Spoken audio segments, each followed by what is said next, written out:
Votre enfant a besoin de débuter des prises en charge et des suivis et vous vous demandez quelles aides financières vous pouvez obtenir. Je vais donc vous proposer différentes aides qui existent, mais cela va vraiment dépendre du type de prise en charge et de professionnel avec qui vous allez débuter le suivi.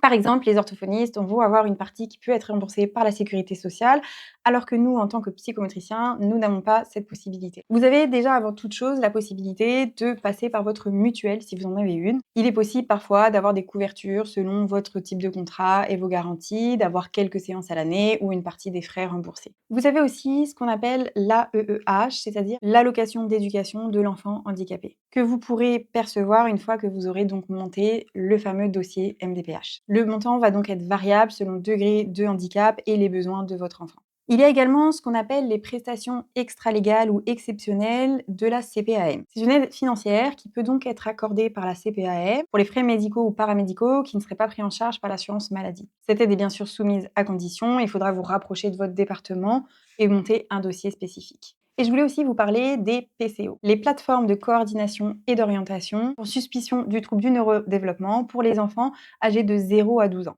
En général, ce type de plateforme vous envoie donc une liste de professionnels en libéral avec qui vous pourrez donc faire vos bilans et vos suivis et qui pourra financer un certain nombre de séances à l'année. C'est ce qu'on appelle un forfait précoce. Pour pouvoir être orienté vers ce type de plateforme, il faudra voir avec votre médecin traitant, avec votre pédiatre, le médecin d'une PMI ou encore le médecin scolaire qui pourra prendre contact directement avec la plateforme. En général, l'accompagnement par une PCO se fait sur un an. Donc pour résumer, vous avez la possibilité, selon le type de professionnel, d'avoir des aides financières directement avec l'assurance maladie, avec éventuellement votre mutuelle, via la MDPH avec l'AEH, en faisant une demande de prestation extralégale auprès de la CPM ou encore en contactant les PCO.